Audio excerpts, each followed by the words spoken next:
Good afternoon, everyone. Welcome to Fulcrum 6.0, XLRI Jamshedpur, Consulting Conclave. I am Aditya Khosla, a batch of 2627 PGDMGM program. And it's my privilege to have someone here whose own journey started here from XLRI. Yeah. Joining me is Anurag Khare, partner at KPMG, where he leads AI for technology transformation practice. As an XLRI alumni, his path started from solution architect to practice leader for digital consulting and transformation. Before stepping into his current role of guiding some of the world's largest organizations, transforming the AI leader innovations. His blueprints and transformation has done major of the mergers and acquisitions across various sectors, from customer market to healthcare to deep tech. Mr. Khare, welcome to the podcast. Thank you. It is a genuine pleasure to have you here. Very much likewise. I mean, like, if we start, let's circle back the clock once. And how do you feel coming back to the college? Oh yeah, yeah. Okay. So of course, it's like first of all, thank you for welcoming me, and it is a feeling of immense pride. You feel great because when you are studying here, obviously you have high thoughts, big dreams, and I think it is one of those dreams where everybody wants to come back to the same place where they started, and share their experiences. So I'm getting that opportunity. Of course, I'm very, very happy. So before we run to the main thing, Hmm. do you have anything that you XLRI had that you miss right now? Or is the first spot they wanted to go as soon as you reach Jamshedpur or XLRI? Okay, so I think you were saying like when I was here, Yeah. at that point in time. Yes. Yeah, so I think see when you are a student, Right. I think you can plan a lot of things, and you are not really worried about the outcomes. Correct. Yeah. Correct. But that is one thing which I miss, because now in a professional world, it's all Right. about utilization, billability, and the outcomes. Right. So you cannot just plan at your will.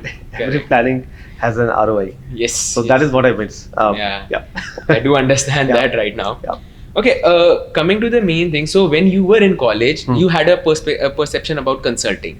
How does that have changed right now as a leader? Do you think the definition that you had for consulting has changed? Okay. So I think the bold answer for me, if you ask me, is no. The definition as such has not changed, because even when we were, when I was like here, or like I just started, the idea still was that whatever we are telling to the client, because they Right. are the eventual buyers of the recommendations or the solutions, right? Uh, uh, the underlying current was, it has to be genuine, it has to really bring out some value for them, and it should be a sustainable solution which they can run on their own. Right. So it's not like something that you are creating a dependency on. Hmm. So I think if you see, from these perspectives, whether it is any tech which people are deploying today, whether it is AI, non-AI, or digital transformation, the perspectives have not changed. I mean, today also the clients are still looking for the same. They have a problem statement. They are still looking for the right solution, which could be implemented, which will give them some value, and they can serve their end customers in a much better way. So I think from that perspective, I would say nothing has changed. And I was doing this before also. This is Right. what I'm trying to do today as well. Okay, if I talk about your journey, you started as an architect and engineer Yeah. to a leadership role. Yes. So, do you think the AI coming into the picture, it's like, do you think it's exciting or it's nerve-wracking for people who are doing this transformation from engineer to a leadership role? Okay. So I think it is very exciting, because see, what happens is, when you are looking at a problem statement, you are trying to get to the depth of it. Right. See, why a client or any person needs a consultant is because they want you to dive deep into their problem statements, and obviously borrow from your experiences, and then create a solution out of it.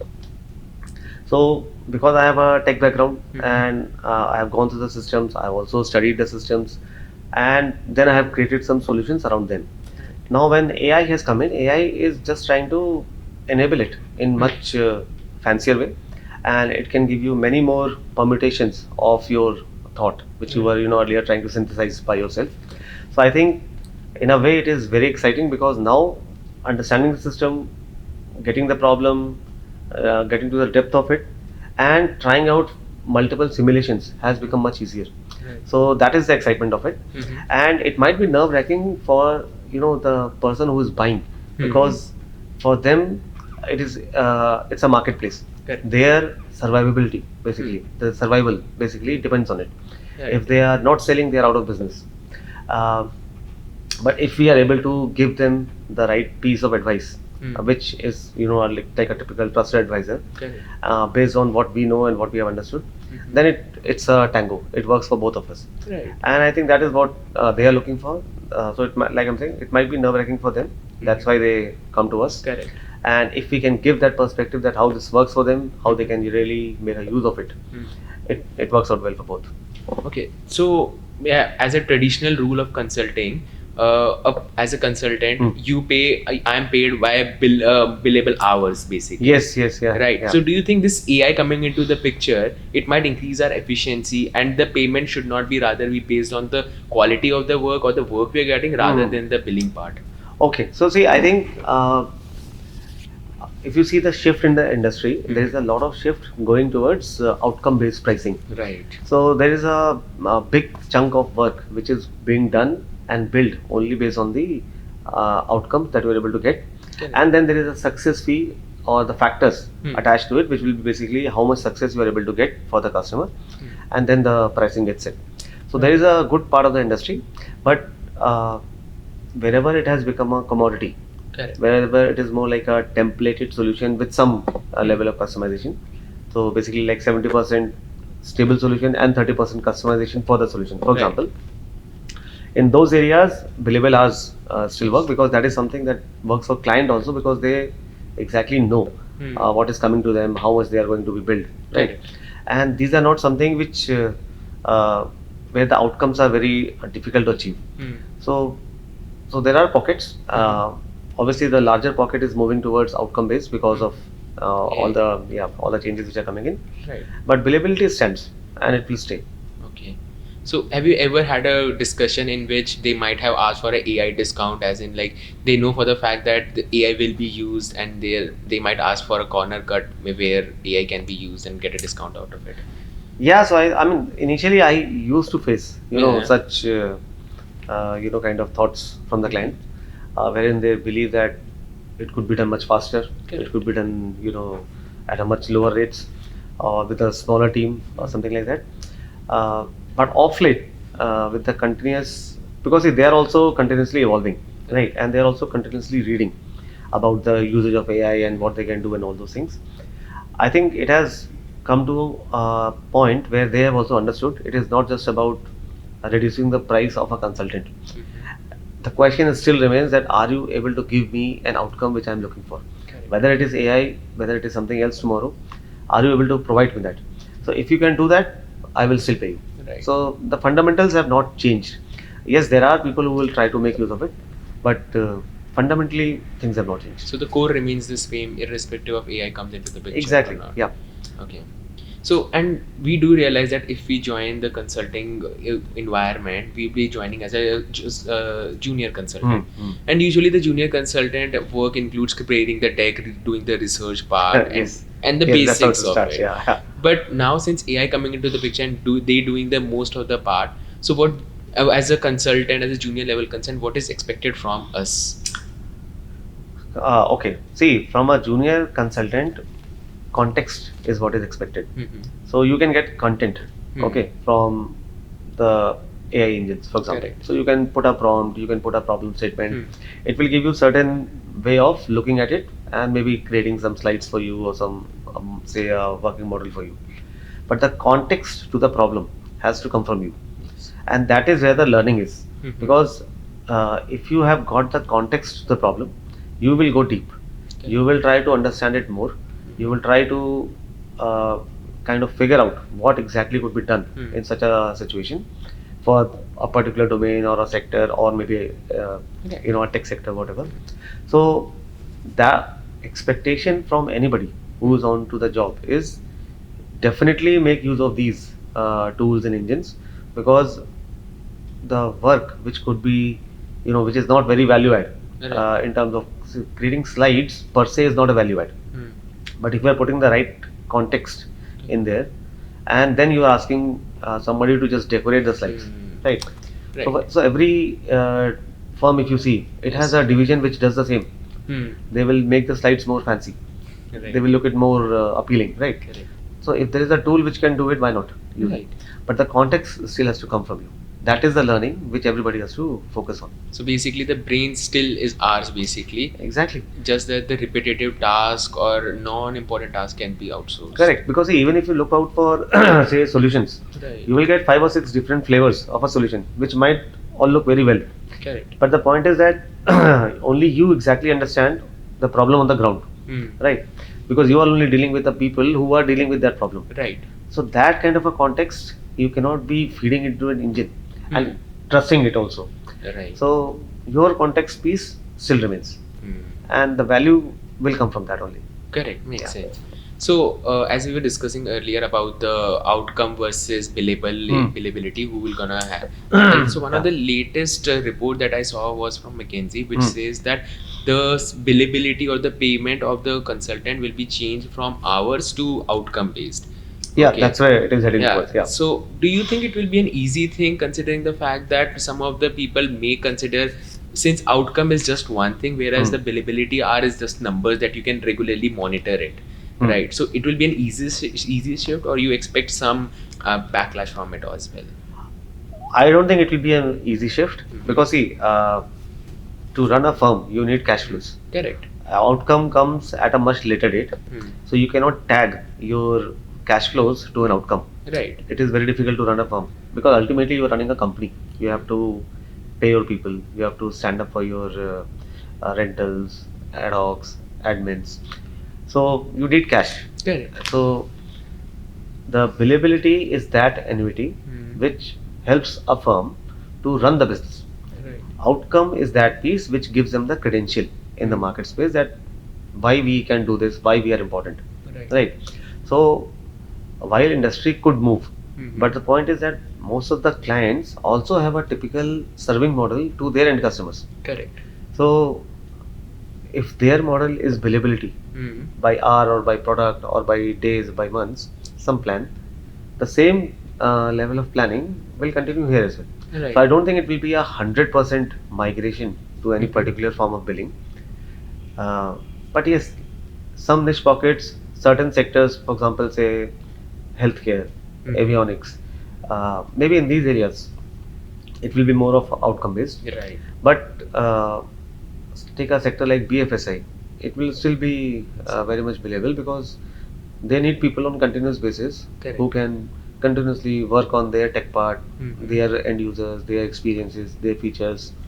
So I don't think it will be like a 100% shift.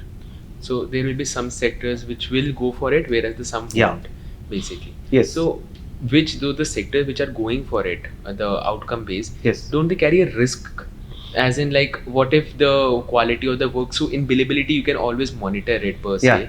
But outcome is something that you'll do one single day. You'll find out if it was good or not. So, Yes. So outcome. That's why they typically go through phases. So it will never be a day where you say all the outcomes have come. Correct. Right.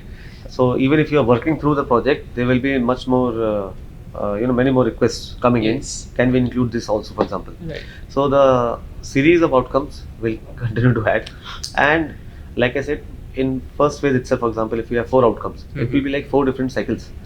So that's how the billings are also done. That's how the client expectations are also set, and that's what even clients also expect from us. So nobody wants to see on one big day Right. everything happening, because they also want time to digest the things. It will maybe change the ways of working. It may bring in some change of roles, or it may call upon some further investment, some Okay. branding, some marketing. So they will take their own time, and they will also like a solution which phases out all this, Right. so that they are able to Digest it. Yeah, exactly, and make better use of it. Correct. So that's how it will be. Yeah. So outcome is good because that just shows we are good. We know the stuff. Correct. But for clients also, it is important that they are able to make use of it, and then they also don't overcommit on a single day. Yeah. So they can see the outcomes. It's like when they see the outcome, Yeah. obviously the result, the confidence comes in, Correct. and then they move from there. Once we see it, we can Exactly. use it, whether it was good or not, Correct. rather than just having it on a idea base. Exactly. Yeah. Correct. So, like, if you have you being on a leadership role, have you ever been like had a conversation of like people saying that the risk is too much for the outcome base, or let's switch to the billability base, or you have seen people coming on the billability base and you're okay with whatever idea they come up with? Oh no. So there is a very good piece of advisory which Mhm. goes into this, because see, as a consultant, Correct. if I believe that this is something which is like a like a credential in the Mhm. true sense, I would like to take it up as an outcome based Right. model, because that is something that I can then show to the industry as a Right. whole on the wider level, that this is something that we have achieved, Hmm. right? Uh, so it is not just about clients pitching it. Mhm. It is basically from our side also that we try to see Right. whether this could be an outcome based, because it really has that level of content, Mhm. or it is more of a evolving use case where the billability makes more sense, Hmm. right? Or it could be a mix also, Right. wherein some pieces on a continuous Billable. basis, like an entity, some piece could be a turnaround. Correct. So, it's a very kind of a unanimous kind of a discussion, amicably discussed. It's not a push. Mhm. It is more of a discussion, and both sides agree ultimately Right. that this is the approach which makes more sense. So are the clients open to those changing it their mindset from a different, maybe from output to billing or vice versa? Are Yes, they yes, open? very much. Yes, yeah. So Yeah. they don't, you don't have any backlash convincing them in that, or No, so certain times a client might be very hardwired Hmm. on an outcome, that this is what I want, then only things move. Right. But see, the projects are run by teams, Hmm. not by an individual, right? Correct. So even if a person says, for example, a CEO or a CIO, that person still has a team, Right. and that team also has a job to explain or kind of convince the person to say why a particular approach makes more sense. Right. So it is never about hearing just from one person. Mhm. It is always about some committee, some set of Correct. people, and that's how typically it works. So it's Okay. the majority we should be working with you, Mhm. who should be aligned to the idea that Right. this makes more sense. Okay, so you consider the client as well as how the company's portfolio will look like if we take this on a basis, either it is outcome based or a Yes, hourly certain. basis. Yes, yeah, yeah. Okay, so now since we have been into AI too much right Yeah. now, so there are small startups coming up about AI, and some big firms creating their own AI areas and AI Yes. companies do that. What do you think of it? Like, do you think you get scared about the fact that now everyone is, there are many AI consultants now? Normal consultant you hardly find it, now there are AI consultants. How do you feel about it? So just think like just go back like 10 years or maybe 12 years. There was no cloud. Then everybody had a cloud. Yes. Everybody had a private cloud, and then people again moved back to public cloud, Right. and now everybody is having some version of cloud. Yes. So that time also the fear was very real and very much like this, that the larger companies, for example, who have the largest customers, they can just create their own cloud and they will retain the customer base. Right. What will the other vendors do, or how will we survive? For example, Okay. it could be like just bolted from within. But nothing of that sort happened. In Yeah. fact, so many people were there, so many companies came in, they obviously burned their money, investments, and then they moved out of the business. Correct. Right. So this is exactly the same with every tech round. I think this is what is going to happen. Just that because we are more connected in today's world, we right. hear more. When the cloud had come, people were still not connected. Right. WhatsApp was still coming in, right? True, Yeah. true. So I think that's my perspective. That's how I look at it. That yes, the noise will be there, Mhm. and there will be people, kind of investing in all the ways, whichever way the model is available, whichever way they are able to, kind of appease their customers, Correct. or kind of impress their customers. Hmm. But ultimately, it will come down to which are those areas which are actually providing value, Right. and then people will just maybe replicate them, stick with them. So You're that's how saying it it's is. just a phase, like it was. It is a phase, yeah. And like coming to that, so all the services that is provided right now, will they get cheaper because of the AI coming into the picture, or they still remain the same? Okay, see, that is a very it's a very good question, but it's also having a lot of dimensions. Because see, what is happening is a lot of these models are not owned by the people or the countries which are using it. Correct. So if you ask me, I see a real risk in there. It is almost like India not having its own GPS Right. at the time of Kargil. Right. We missed a lot of data points. Yeah. And we were asking for that information which never came to us. So that is the kind of risk which every country is carrying if they do not have their own IPs in their space. So I think cheaper is one part of it, because obviously initially it will be sold out like that. Everybody has to adopt. That option cycle has to be so big that the investments are justified, and the market valuations which you are hearing are justified, right? Correct. So I think those things will happen. It will get cheaper. You will get 2 years, 3 years kind of free usage of licenses, and all those things will happen. Right. But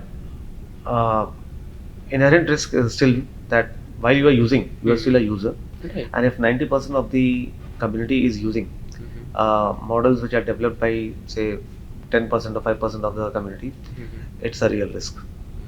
So I think that is one piece where we have to work.